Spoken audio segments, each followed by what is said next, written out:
hopefully you all have your PICO, PECO, PST framework sorted out. Have you started picking up keywords? Okay, yes and no. So what we're going to cover today, and you're going to be doing most of this work. I'm just going to get you started, but it's you that are going to be doing the work. So if you have a laptop or tablet, rather take it out, because you're going to be, as I said, you're going to be doing the work. So we're just going to make sure that you're happy, you know your PICO, etc. is done. And then we're going to talk about how you develop your search or list of keywords, and then you start converting those keywords into a search strategy. Okay?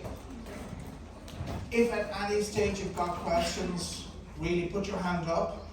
This is what we're here for. This is a practical session. I'm not going to be doing most of the talking or most of the work. You're going to be doing that. So make sure that by the time we finish this morning that you have a good idea of where your search is, or where you're going to, how you want to build up your search. So just before we get started, could you go to this URL, menti.com?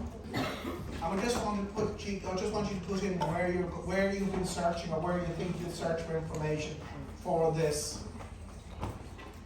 course, for this module.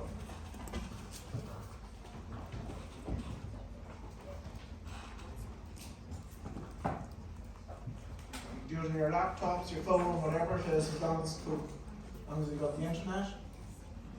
I think some of you were doing it already ahead of time. So has everybody got the code and gone to menti.com? Anybody not there yet? Okay.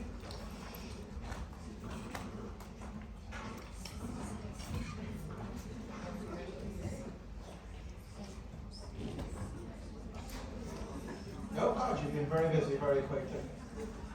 Okay. So just keep adding in where you think you're going to be looking for information. I've seen some familiar resources here already. Fantastic.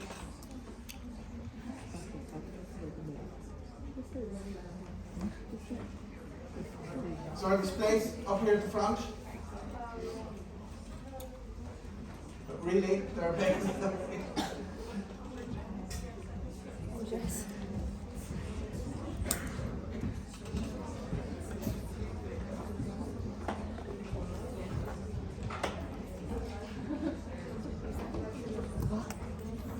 Ja, I couldn't find you.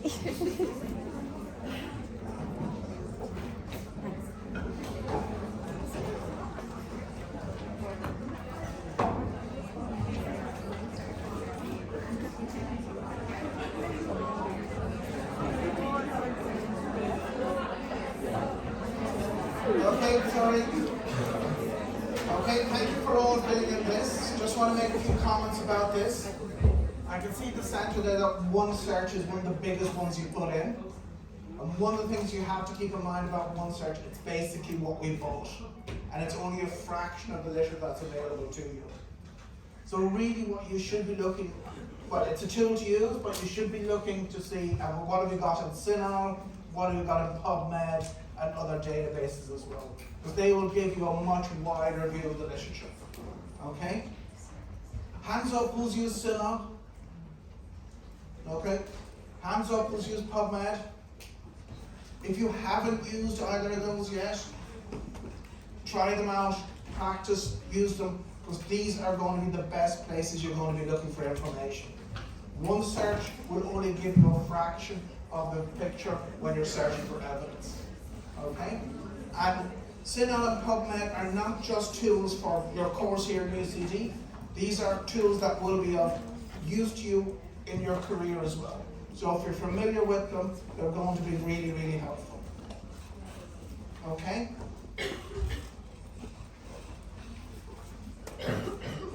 Oh, sorry.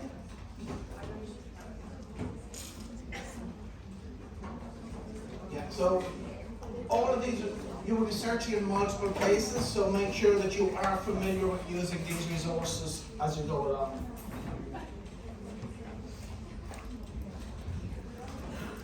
So I'll just wait for a second and then we'll continue on.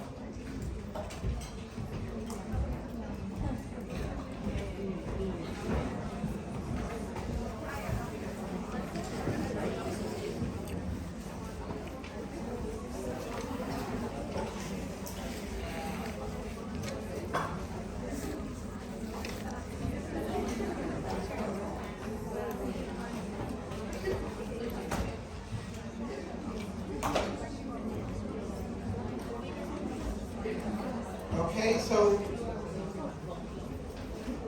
you've all got your framework sorted, you started thinking about keywords.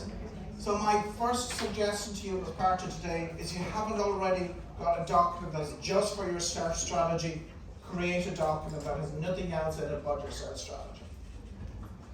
And in that document, you should lay out your structure, whether it's PECO, PICO, or PST, and then start adding your keywords for each of those elements of that framework that you already have into that document. You should be searching more than one database, so for each search, you're going to be using more than one database, which should mean that you should have a search strategy developed for each database. So my recommendation is that you put each page represents a search for each individual database. So if we go and create a Word document, first of all, lay out what you've got. If your PICO, hands up who's already got that.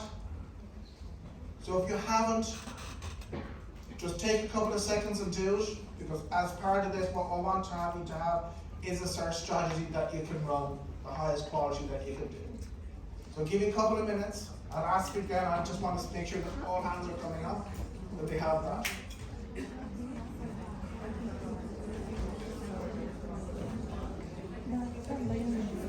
Word document.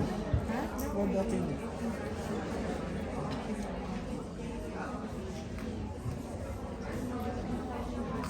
Sorry, so you've got the seats up here? Sorry, if you're on the edges in the space beside and in the middle, can you just shift in? There's two people coming in.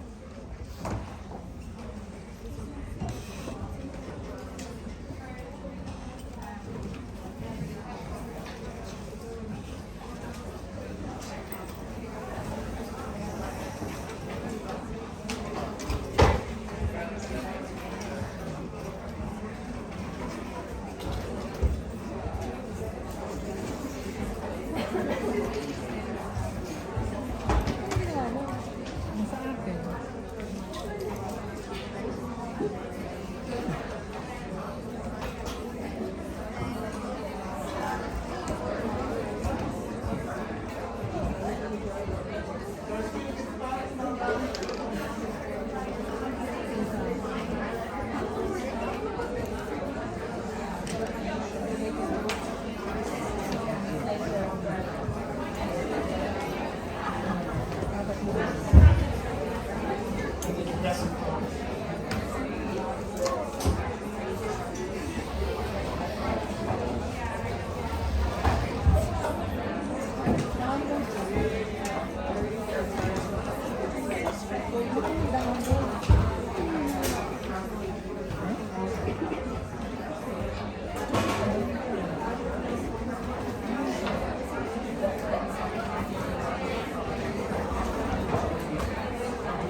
How are you getting on?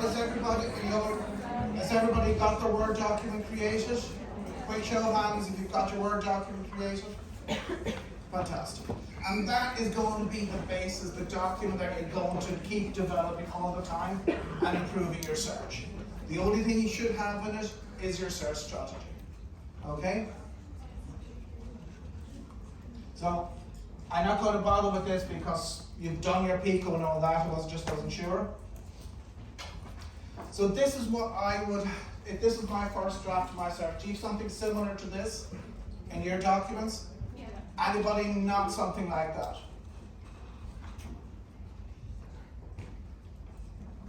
Okay, you're all happy enough? We're all in the same place? Fantastic. So, these are the kind of things, if you haven't been thinking already about, for keywords. So ask yourself, Are you aware of alternative vocabulary being used to describe any of your framework elements? And start writing it down. I just brainstorm, write it down, even if you're not certain, because you can always cross it back out at a later stage. But putting something down may prod you and may bring up something more fruitful later on. You need to identify the words that have slightly different spelling. This is American English versus Irish English. So words like colour, labour, sanitise, etc. The databases themselves are very, very, very powerful, but they're also very literal. So if you tell the database to search for colour with a U, there is no guarantee that it's going to search for colour without a U. That's your job, to tell the database what to do. So in this so at the level you're at, you should be taking more control of your search and telling the database what to do, rather than just putting stuff in and accepting what the database gives you. You can simplify your search by using truncation, and truncation is really good if you've got multiple endings for the same word. You can then put a symbol in its place, and then you can get the database to automatically find all possible endings. So the example here, we have child with the $sign, and the $sign, as I said, is telling the database any possible ending. So it'll get you child, child's, children, children's, childish, etc. And the database just keeps going on. But all you'll have in your search strategy is a very neat child with a $sign. Does that make sense? If you're searching for words or phrases that have abbreviations or acronyms, put both in, because you don't know in advance how the author or the article you really need has used that term. If it's a very niche, specialized journal, they may not feel the need to explain what the acronym or abbreviation is, because they would expect everybody to use it. In other more general articles, they would do both. So you just want to cover your options. So have you been doing any searching or testing out your topic? And has anybody found any articles? Okay. So, and have you read the articles? And the articles are more important than just what's written in them. They can give you a lot more help than just the text. So look at the article in the when you read the article, does it say where they searched? Is it the methodology section explaining how they did the research? If they say we search X and Y databases, do we have those databases? And write that down as a possible venue to search. Do they say we use X and Y keywords when searching? Have you got those keywords already? Can you add them to your search strategy? So all the time you're going back to that Word document, and every time you discover something, you keep adding it in. Don't do what I did and just think, I'm going to remember that. I never could remember it after a day. So get everything into your Word document, okay? Other ways that you can use the golden article. Has anybody looked at the references at the end of an article? Yes.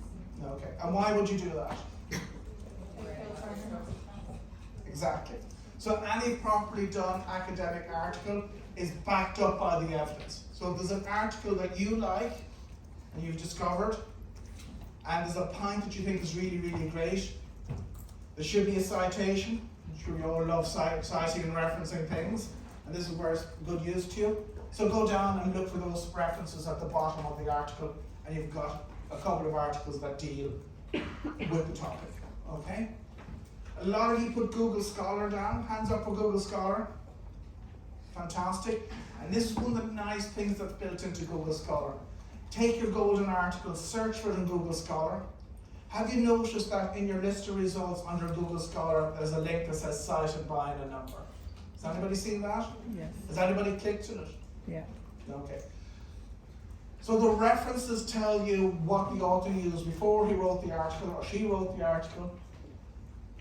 That cited by figure tells you who used the article after it was published. So if your golden article was cited by 10 people, that means there's 10 newer articles that have the article you like in its references list.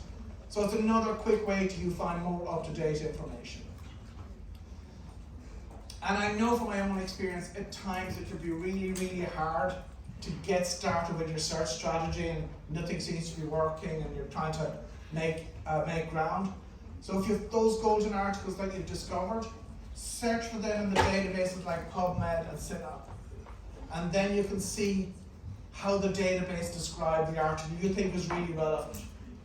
The databases give consistent words to describe the article. So then, if you can find the article you like with those keywords, you can find similar articles. So you take those keywords and add them to your Word document. Does that make sense to everybody? Okay. Just want to run through this and then we'll have a look at PubMed. And basically, this is you developing your search. So, do you all know about Boolean operators? Okay. So, and, or not. So, a lot of you put Google in. So, the next time you search Google, look at the URL bar at the top and you'll see the little plus signs. That's the first one there on the right. And it's the and. You use that to combine your concepts together. Okay? It's great for narrowing down your results. If you've got loads of different terms for the same concept, use the or operator. And then as long as one of those terms is in an article, you'll see the results. So it's really, really broad. So don't be freaked out if you've got a number of keywords and using or, and you say in PubMed 2 million. Don't worry about that. When you and them, they'll shrink back down again. Okay? But it means that you're being thorough with searching.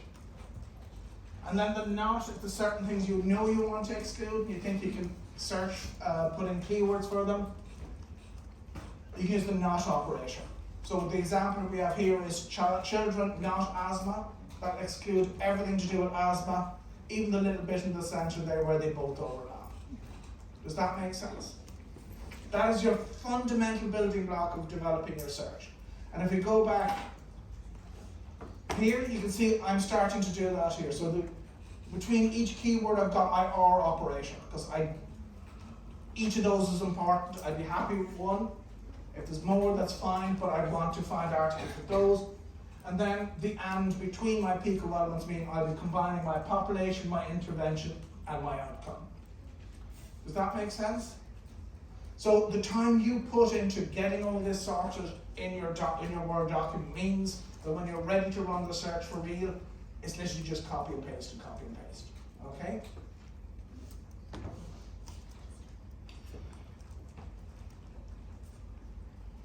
Phrase searching, you all do phrase searching when you're searching for information. If you don't, just put quotation marks around a phrase. And a phrase is 2 or more words that you need to appear in a particular order. Okay? Strictly speaking, if I didn't have quotation marks around that, it's going to search for pediatric and nursing, which is not as precise as pediatric nursing as a phrase.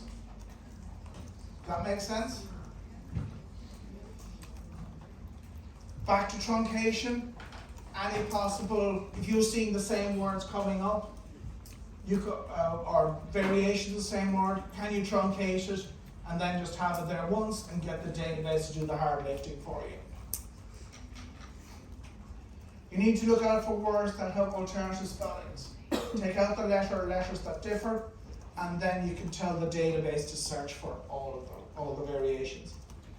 Here we've gone for a question mark, and here we went for an asterisk. These are not universal symbols.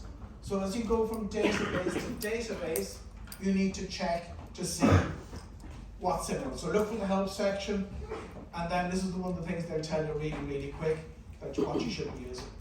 So that's why I'm saying you should have a different page for each search, because some databases might be using asterisk, some might be using a question mark, and the less editing you have to do, the easier it is going to be for you to run the search when you need to. Just to say that PubMed, for example, doesn't do this, doesn't do the wildcard. So if you were searching for colour in PubMed, you have to search for colour or colour. Okay? One of the most common bits of feedback I get from people is when they run research, I'm really happy with my keywords, but I'm getting loads of irrelevant material. And one of the most regularly used options is to limit by title or abstract in the database. Why those? Those are sort of like the shop window of the author. They're going to put their buzzwords, their main keywords in there to suck people in to read the full article. So if you think, based upon what you know, what you've already read, the good articles have X and Y keywords in the title or abstract, tell the database to search for those in the title or abstract. Has anybody come across thesaurus searching or control vocabulary? Terrific, thank you. So in PubMed it's mesh, and in other databases, like in CINAHL, it's CINAHL headings. And the idea behind these, they're to help us do a better search. So remember we said earlier on that there's multiple terms for the same keyword.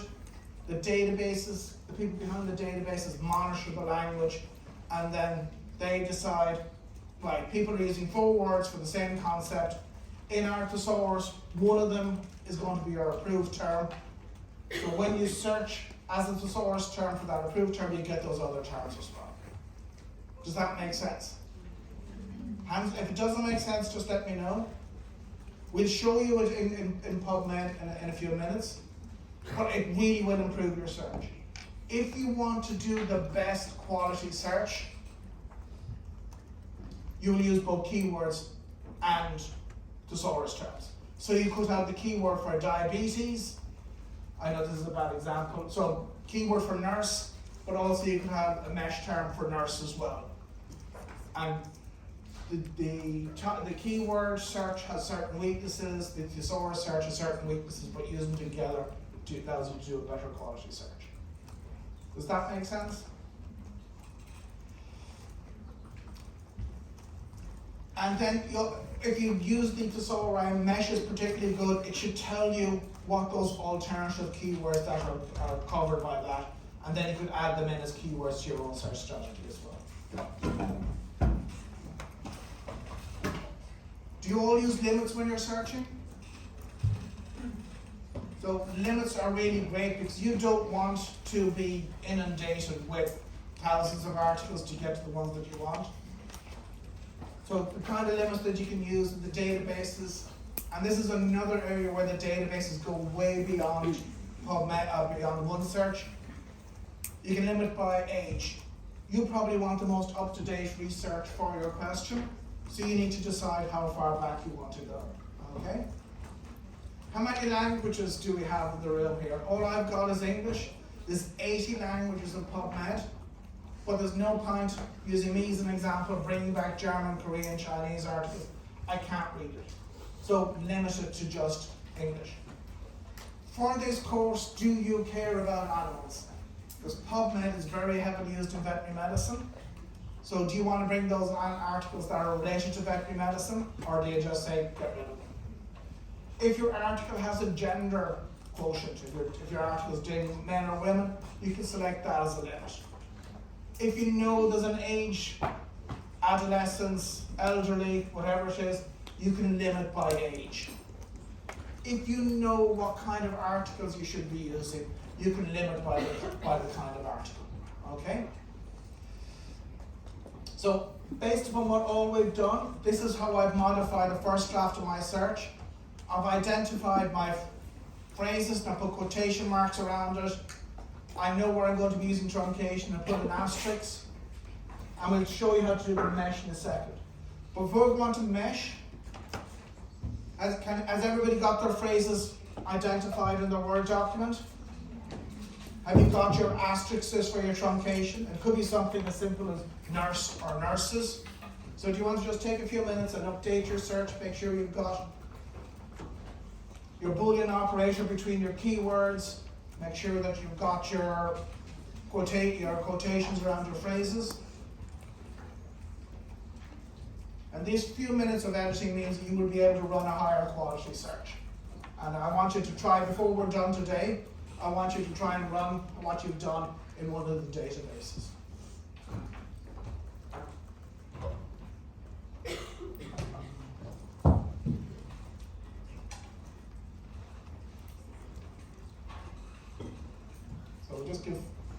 5 minutes to get your quotations in, quotation marks in, and your asterisks.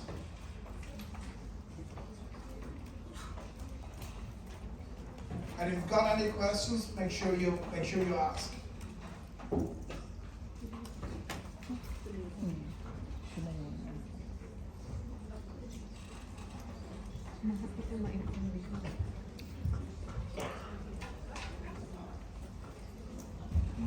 Punta ka dito sa question. So are there seats up here at the front?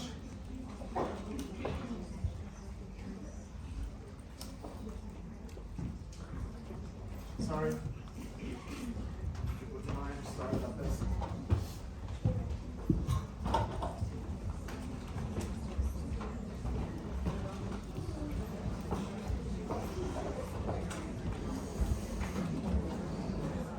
Sorry.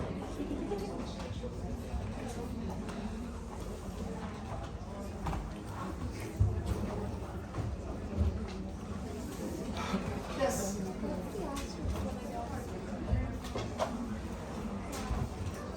Sorry? So like if you were searching for nurses, you just go for nurse and put the asterisk to get those options. So if there's any, you go back to where the root of the word, the asterisk gets you all possible. Okay?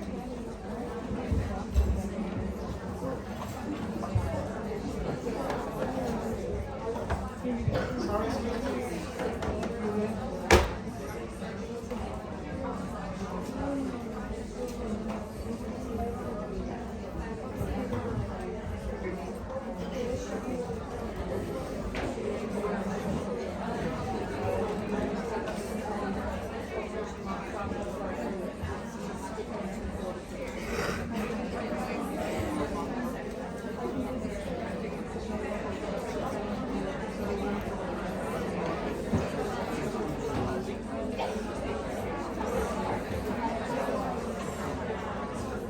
So I've got a question in the middle of the room, if you could,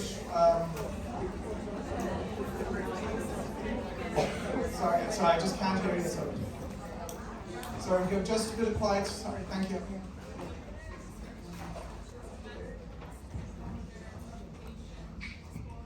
Sorry, you have to be a bit louder, I'm afraid.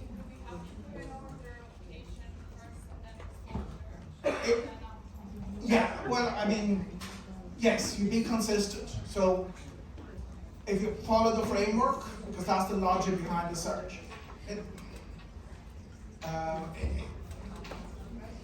Technically you don't, I suppose. But I find it easier if there's a framework, I just follow it. The less thinking I've got to do, or the less less things that distract me from the actual search, the better.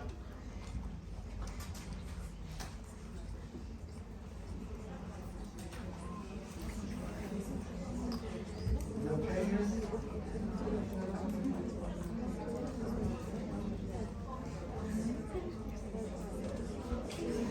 So, yes, sorry.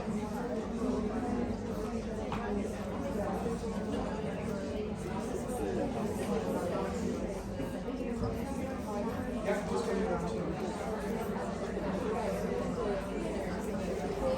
Well, you're supposed to, I thought everybody had done their eco framework. You're building your search, so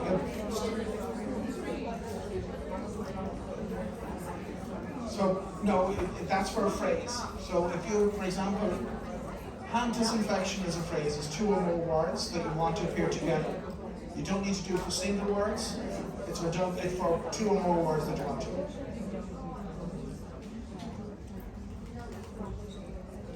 How's that going for everybody? Everybody got their quotation marks, got their asterisks?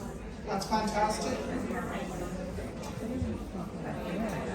Okay, so we're going to go on now and show you how you can further improve that search by using mesh or Suno headings. Okay?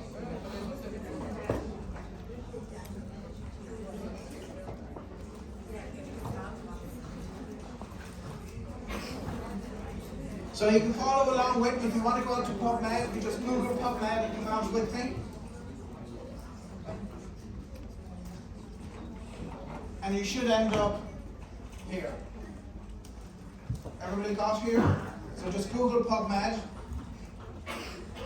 and come out with me. Everybody here? At the back there, are you all here at PubMed? Yes. And you see at the bottom here it says Explore and Mesh. So click into Mesh database.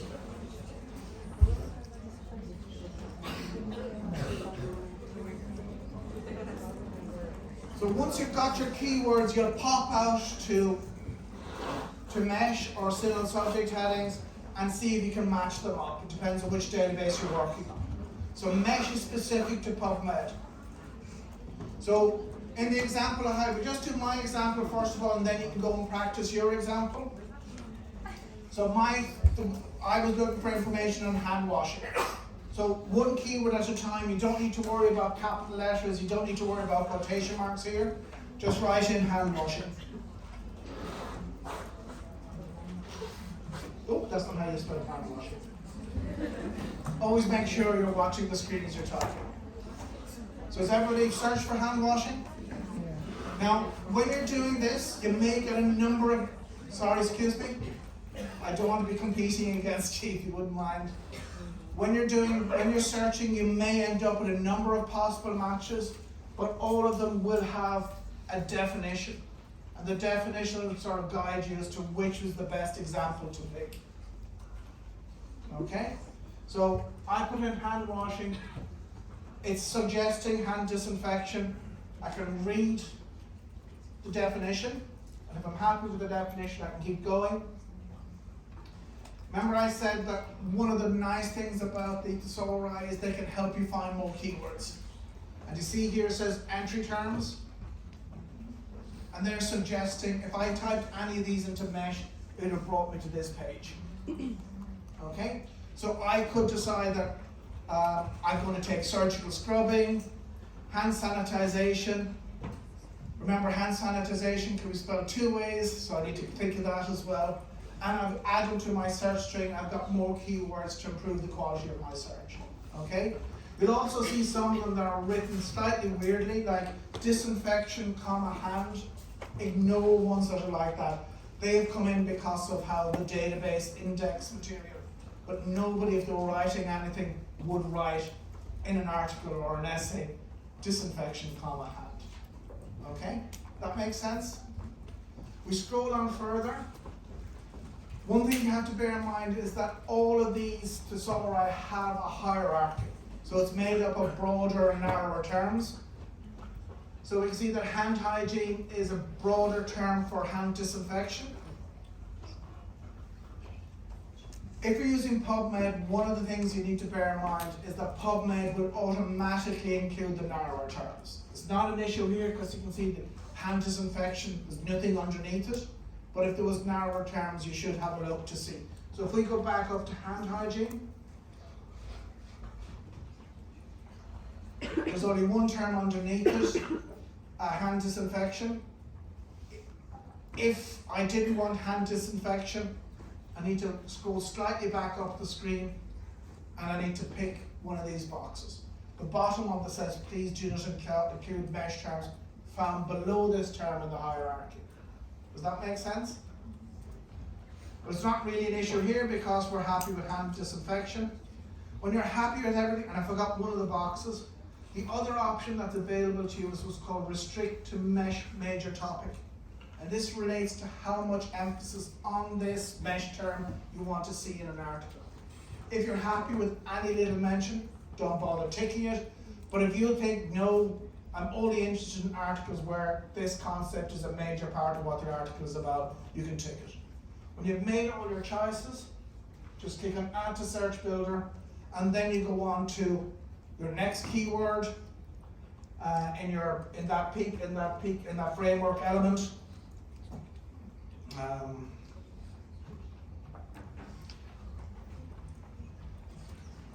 So I'm going for hand hygiene. It's the exact same process again. I make all my choices. This is the same PICO element or PECO element or PST element. So if I was to add this new mesh term to my search strategy, which Boolean operator should I pick? and or not? Hand up for and. Hand up for or. Okay, it's or, it's the same, if within the same concept it's going to be or. Because I don't care if it's hand hygiene or hand disinfection. Does that make sense? And then I can just pick the or, add to search builder. And then I can just copy what's in that box, go back to my Word document and paste it in at the end of all my keywords for that section. Does that make sense to people? Now's the time to ask questions. Okay, thank you. What? I'm sorry. That's okay.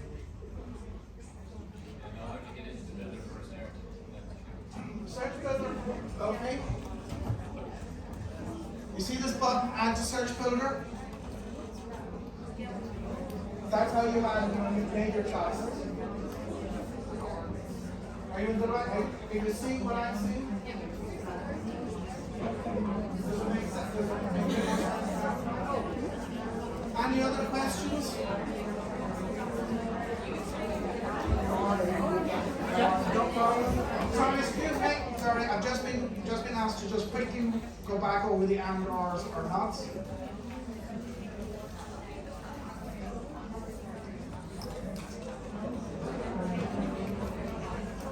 When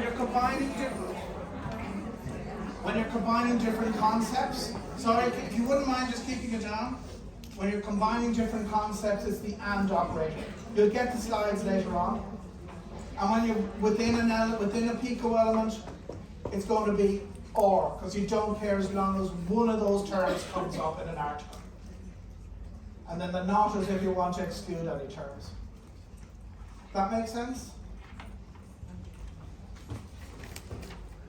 Okay, so now that you're out in Mesh, you can delete what's in the box and start putting in some of the keywords you've identified and see if you can find a match.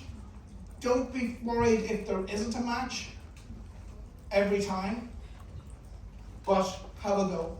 And then add them to your Word document once you found some. Yeah. Like what?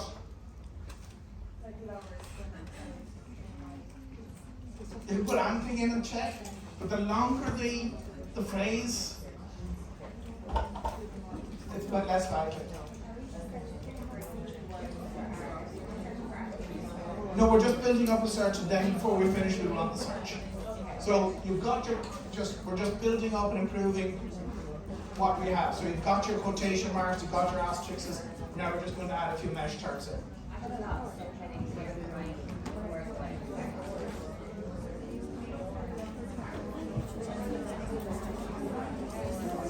Okay, don't worry about that. It's further on. Don't worry about it. It's further on down. So look for where it says entry terms. So do you see here where it says entry terms? That's where you get the keywords. Don't worry about the bit at the top.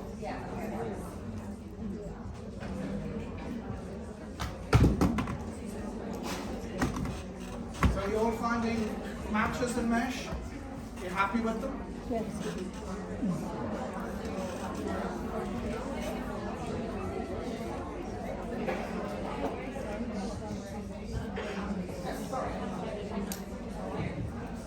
No fun.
Taas menus, napakaluma pa.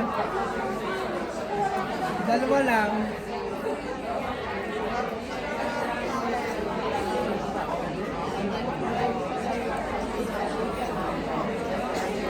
Pasasakitin ang ulo natin ito.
Okay, sorry. Okay, I'm going to. Can I just bring you back into the room, please? Thank you very much. So one of the things I'm hearing from people is that there's no match. Okay. This is why you try and get multiple ways of saying the same thing, because maybe you need to try one of those other keywords. And if there isn't a match, that's okay, as long as you can say, these are my keywords, and I'm very happy with my keywords. I went out to mesh, there's no match. That's okay. That's not your fault. But the main thing is make sure you've thought about the keywords. So going in with just one keyword gives you just one chance. So having a number of keywords will help you. And maybe you might need to think, should I try a broader term and see if that can give me a way in, and check that out as well.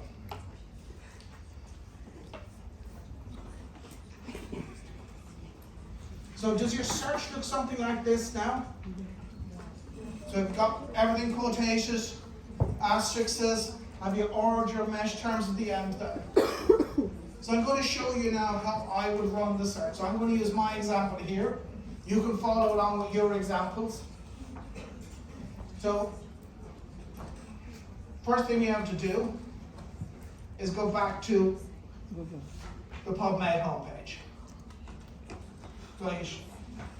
Keep going back until you can get to this page and you can see the little globe with mesh. Just hit the back button and you get back there.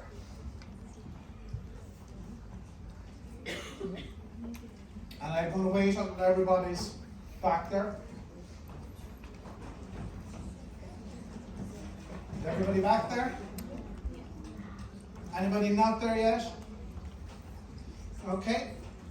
So I know you probably haven't got a chance to fully develop all the parts of your search yet, but you can do that. So I'm going to take my first search string, my P search string, just copy it.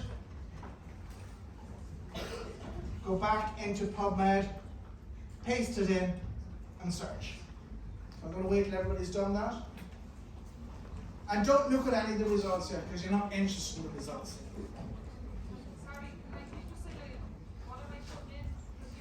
Sorry, have you created your Word document? Yeah. Yeah. So you just put Your P element in first of all. and then put after. Well, you should have all that done in your Word document. So if you haven't, before you run the search for real. So this is what I was saying about preparing your search. So I've already done the first bit. So go on and get your second search strategy.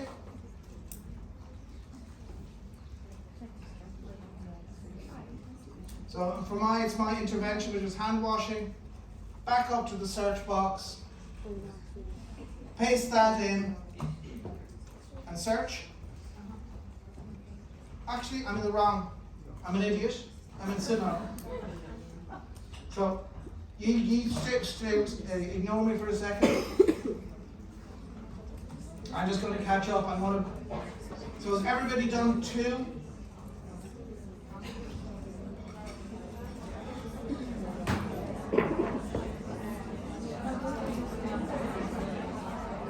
everybody, sorry, excuse me? Has everybody done 2 of your search bits? Yes? Just delete the first one in the search box and then put in the second one. Sorry if that wasn't clear. So you're searching for each search one at a time. Sorry, my fault, yes. What you shouldn't do there, gone past that.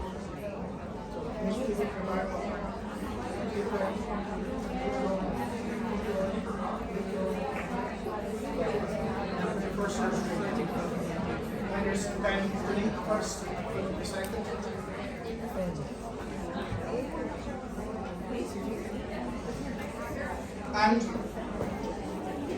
And just keep adding all your search strings in the same way. So delete what you've already got in PubMed and put in your search string. So go on each of them one at a time.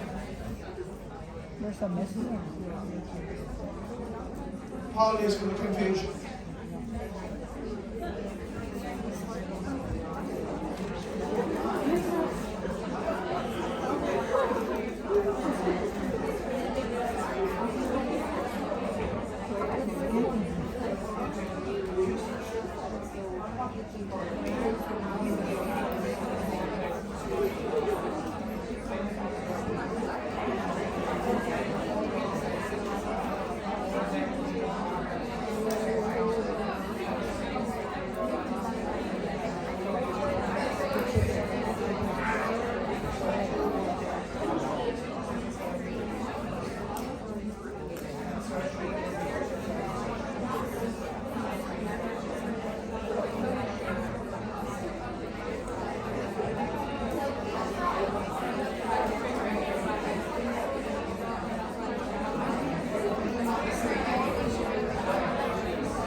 Has everybody run their various Pico bits? Okay. So, do you see underneath the search box there's an advanced link? This is where you can see your search history in PubMed. So, right underneath the search box, do you all see the advanced link? Just click on that and then scroll on down. So you should see at the bottom there, you see your search history?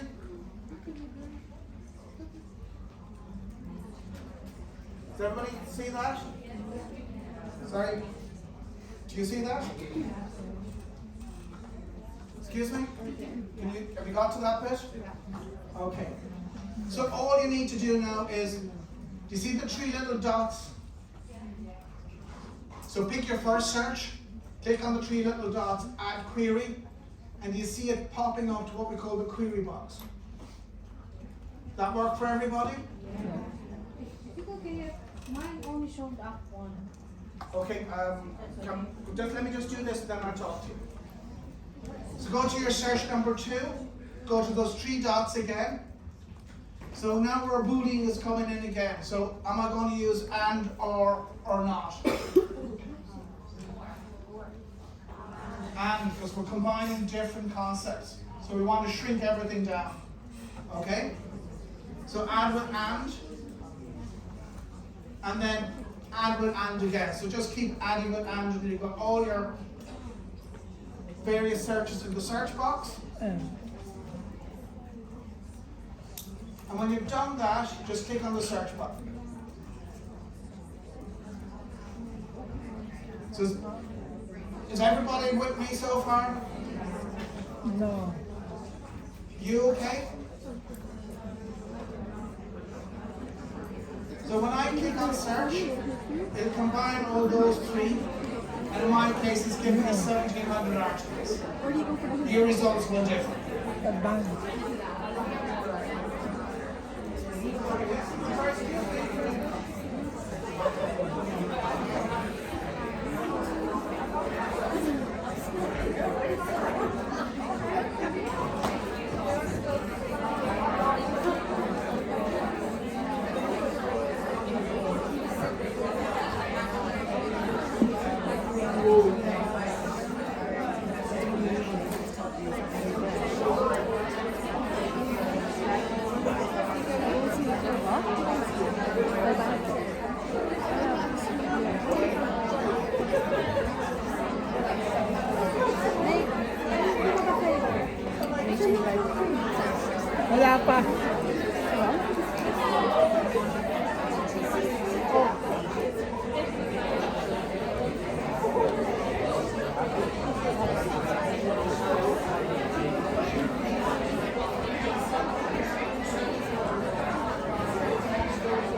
top.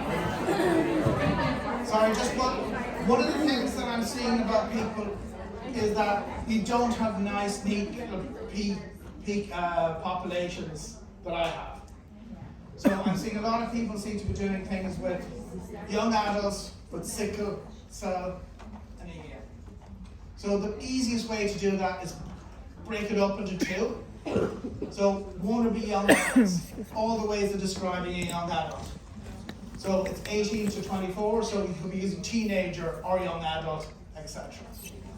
Then sickle cell anemia, or all the ways of describing sickle cell anemia. So if I was running that search, I first of all do all the searches for young adults, then I do my search for sickle cell anemia, and then I would add those two searches for my P.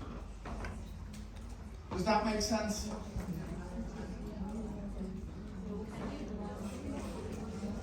Say it again? No problem. So if your P or any of your elements have sort of two concepts in them, sorry, can we just if you wouldn't mind keeping it quiet for a few seconds. The example I'm using, where I've seen a number of people, is young adults with sickle cell anemia. Your version or your example may change. So what I would do if I was doing that, I'd break that into young adult as one concept within the P, and then sickle cell anemia as the other. And then I get all my keywords for young adult and develop a search strategy for that. Then I do the same for sickle cell anemia. And if I was running the search, then I just search for young adult first of all.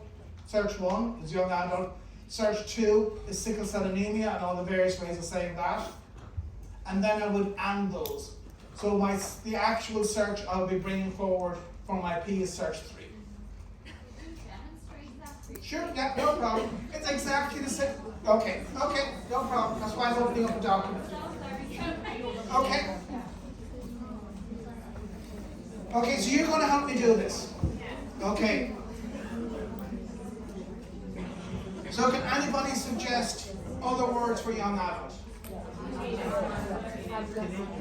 Teenager.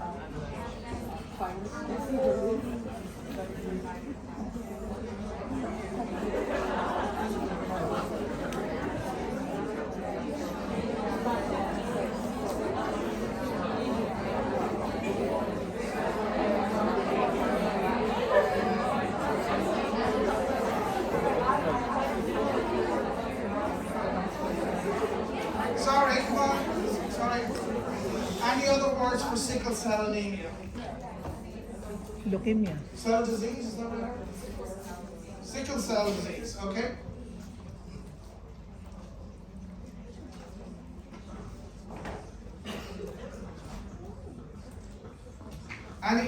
I know I'm riddled with mistakes here, but ignore that. Any other word for sickle cell anemia or disease?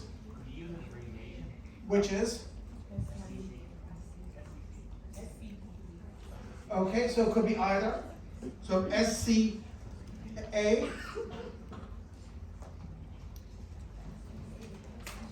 or SCD. Is SCA less? No, okay, terrific, we get rid of that. And that's part of the process. We put something out, it's shot down, you're telling me why it's shot down, that's all part of the process. Okay, now we're just doing the P here in this, and it's exactly the same as we saw when we were doing our other bit.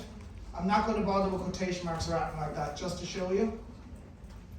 So I get my population, well, first part of my population, I go back out to PubMed,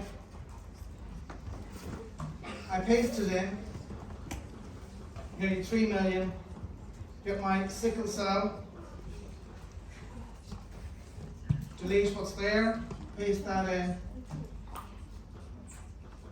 and then I go to my advanced, okay, add query. What am I going to add or not? Exactly, because we won't really overlap. And then search. So I got 10,000 just on the population with sickle cell. Does that make sense? So if you're finding it difficult to sort of get keywords because it's so big. See if you can chunk it up. Okay? Does that make sense? Okay. Sorry, quick show, just want a quick show of hands. Did you all find some articles? So you may not, yes, but you need to go back and work on your search strategy, make sure you got keywords, okay? Sorry, excuse us, sorry, just somebody else got a question? Just to make yourself conscious.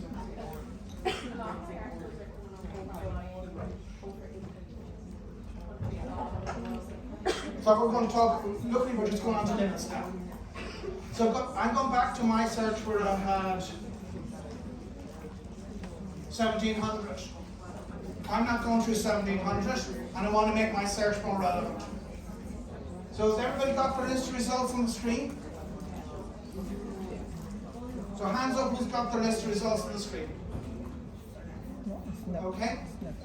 So we're going to use the limits now to narrow it down. How far back in time do you think we should go? 1 year, 5 years, or 10 years? We go with 5, down the middle. That's got me already down to 258. And you see at the very bottom it says additional filters, so click on that. Did everybody see additional filters? Just click on that. Species. Humans or other animals? Humans. So tick humans. Language. Yeah, I'm a failure. English. Male or female? Does it matter in this? No, because the question is nothing. But age. We'll use our young adults as an example here. So young adult is 19 to 24. There's a nice tick box that we can go there to help us narrow it down to that audience. Click on show, and now I've applied those limits. Humans, 249. English, we're not going to see a big reduction, 234. And then young adult, 19 to 24, 17. So by thinking about your limits, you get rid of stuff you have decided you don't want and focus in on stuff you're interested in. And there's also, you can the option, see at the top there, to select your journal type as well. So there's a big long list of journal types that might be necessary for your article. Does that make sense to everybody? Does that sort of help you? A little bit, not really, but you're being polite.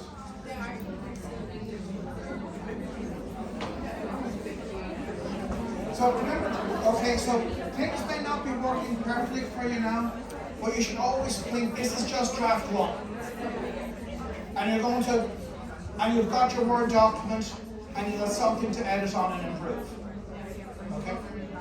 Sorry, excuse me?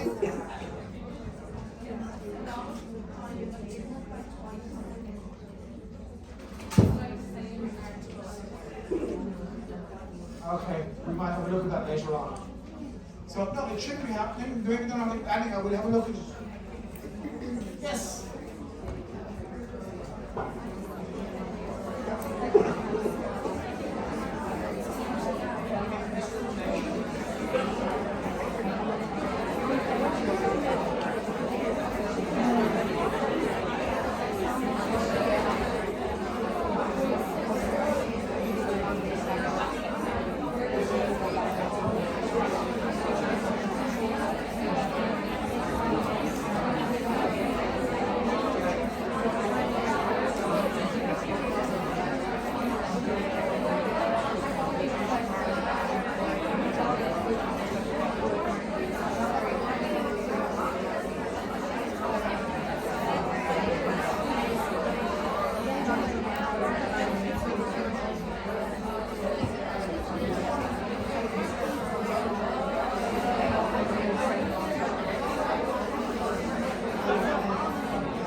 Sorry, excuse me.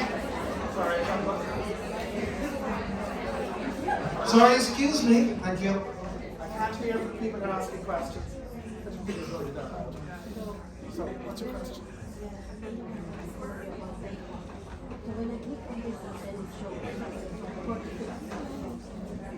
Yeah, but I can't see your screen.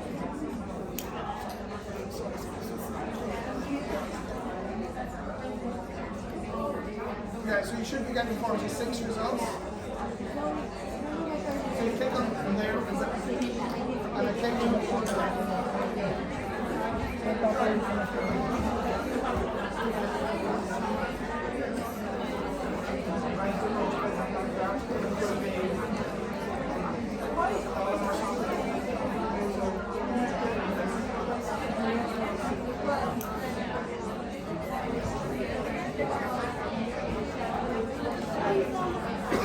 So just back into the room again. So what I've been talking about, does it make sense? Okay. So if you want to do the best search, you need to plan it. Okay? I didn't do that as a student, and I was all over the place.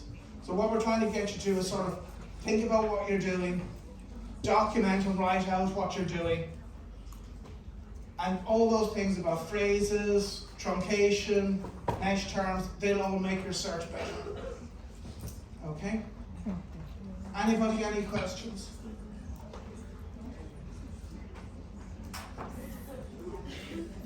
So, one thing I will say,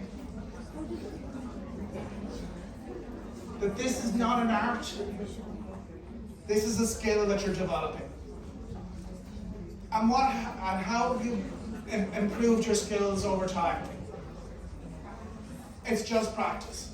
There's nothing to be frightened about. You cannot break the databases, which should not be taken as a challenge.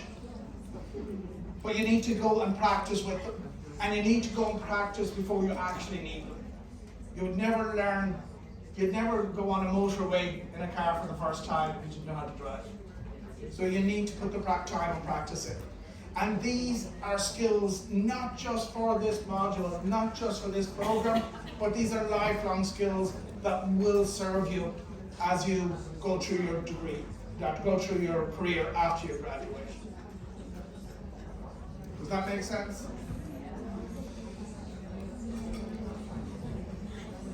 Okay. Just a few things just to point out to you. Well, one, do you all know how to get in touch with me? Okay. So do you all know where the nursing subject guide is? No, okay. Right, a number of things to find out before we go. But just I want to show of hands this question before have over the course of your degrees, when you've been searching for an article, have you run into problems getting to the full text?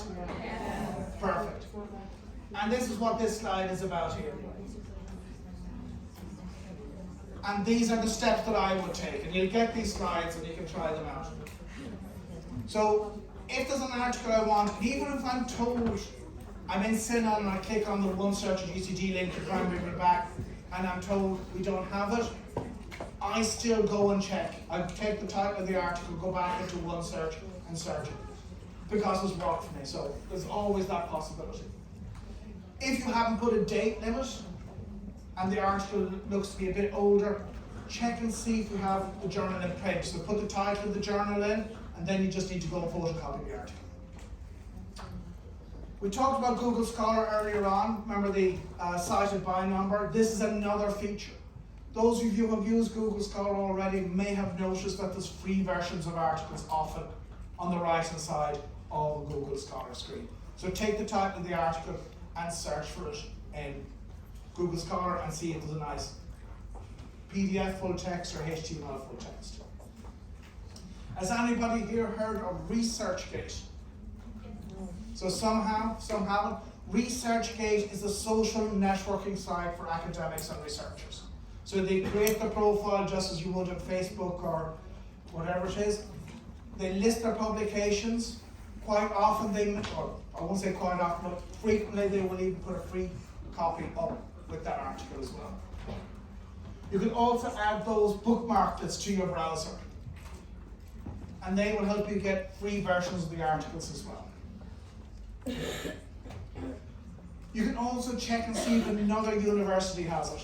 So if you know you're going to be passing by Trinity or DCU, or you're down the country and you know it's only 15 minutes to UCG or WIT or wherever it is, and just as you can check one search to see what we have, you can go to their equivalents of one search and put in the title of the journal. And if they have it and we don't have it, come to the issue desk on the ground floor of the Health Sciences Library and say, I need a letter of introduction to get into wherever it is. We don't have, but they have it. And we will give you a letter, get you in there. It won't give you access to that library for the rest of the year. It's just for that bit of information. Quick show of hands again. Who's got friends or family in another third level institution? This is why you have friends and family. So if you know they're in Trinity, search Trinities and then say, look, you know what's good for you, get this article.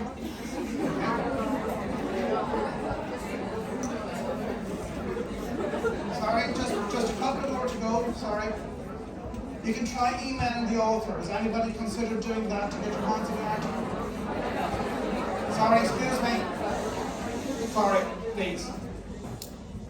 So emailing the author. Has anybody tried that? So when we go back to PubMed, I'll show you where you can get the details.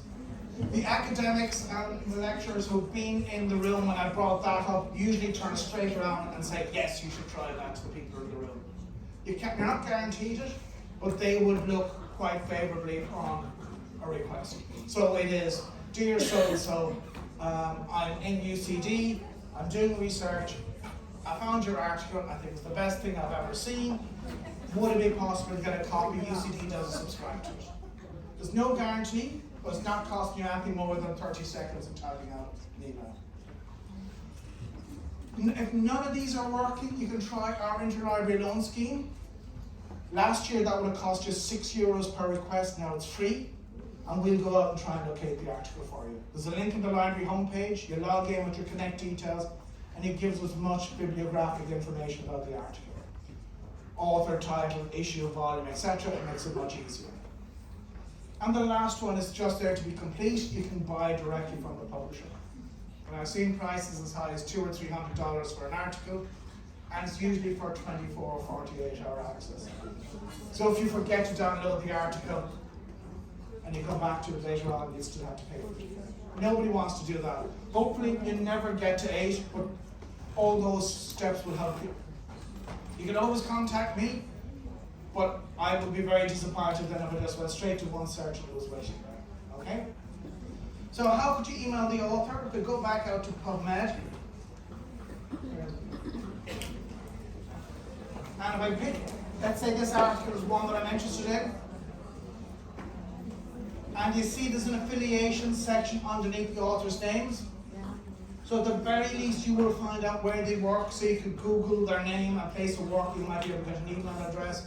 But quite frequently there's an email address there as well, you can just use that to contact them. Any questions about that? Do you all know how to save references in PubMed or Synon? Yeah. Anybody not know? Okay. So when you're in the database, sorry, excuse me, can you just, please, thank you. When you're in the database, there'll always be some way of selecting your reference. So in PubMed, it's a tick box. In Synon, it's a little folder on the right-hand side. Select your references, and then you can save them to your computer, you can email them to your email address, and I'm going to talk in a few minutes about EndNote. You can save them to EndNote as well. Now you're not saving the article, you're just saving the information about the article. Okay? So you really need to keep track of all your sources when you're doing this. Sorry? Does it say the article or does it break it down? What do you mean break it down? And give the title for it. No, it gives you all the bibliographic information, who wrote it, etc. It's not the full text of the article.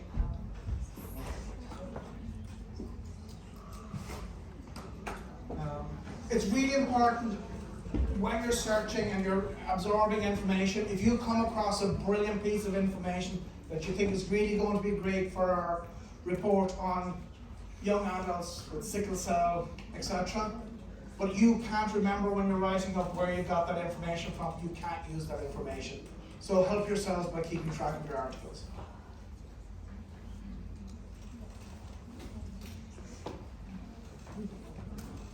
Okay. The other thing, I mean, we can finish then unless people have got questions. Hands up who uses EndNote. So those of you who have your hands up, do you find EndNote useful? Yeah. Okay. Those of you who haven't used EndNote, just to tell you or remind you what it is, it's software for managing your references. So as you're discovering references, whether it's one search, Google Scholar, PubMed, CINAHL, you can then export those references you want into EndNote, and then there's a feature called Cite While You Write. It works with Microsoft Word, and you can put them in the style of Harvard that the school wants you to use.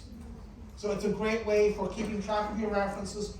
It'll also claw back all the time you might have been spending doing your references manually, because it happens as you type in the references. Does that sound like something that those who are not using it might find useful? Yes. Okay. So we have a guide, so I'm just going, because I can do a number of things. So if you just follow me on the screen. So on any of the library pages, if you go to guides and help, the links are on the presentation, so don't worry too much. Then you go to I'm a student, and then study skills. So there you'll find the EndNote guide, and I've given you the direct link. But thanks to COVID, we put our training online. So you just go to EndNote training. There's a video of me with a Windows version of EndNote 20 and a Mac version of EndNote 20. So you pick whichever one that you want. There's instructions on how to install it for each of those. Those of you who watched the videos, did you find it useful? Okay.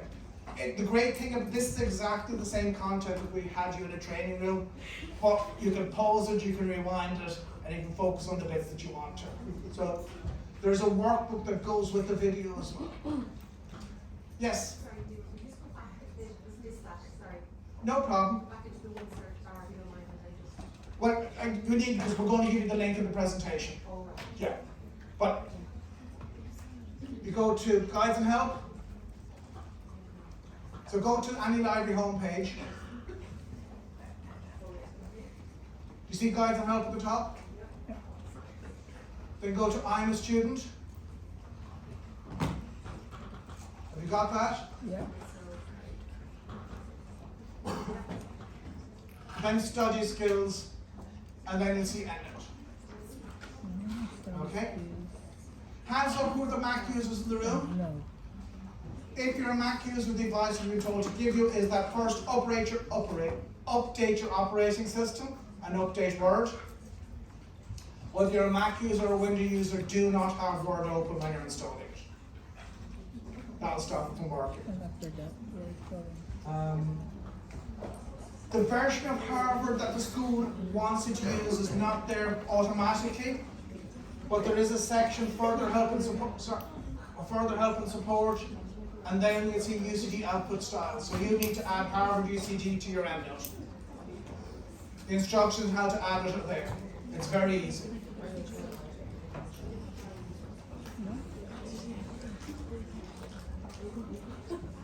Any questions? Yes. Sorry?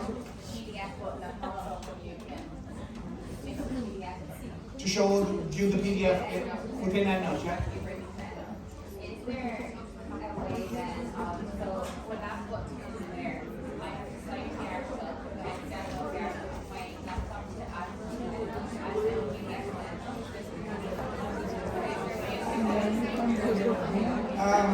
Yes. But I don't have it. Can you email me? And I'll send you a video and share it with you. Yes. Sorry, do you have a question back there? Or are you stretching? You're stretching. Okay. So, okay, so do you think you're better positioned to do the search? Okay. The other thing is how to get in touch with me. So, staying in I'm a student. Do you see the subject guides? And then you go for nursing. And my contact is there's an email me button. It's the best way to get in touch. And just email me and I'll get back to you. Yeah, are you going to go through the matrix at all? How to fill that in and whatnot? Sorry? Are you going to go through the matrix at all that we have to follow? No, that's, go back to John about that. I'm just doing searching. Yes? We didn't know we could use the last year for this format treatment on GC Harvard guidelines to what you get from But you need to add the Harvard UCD. Did you add the Harvard UCD? Yeah. The problem with Harvard is that there's no one Harvard. So do go into further help and support and then install Harvard UCD. Come back to me if you still have issues after that. Did I see another hand up over here?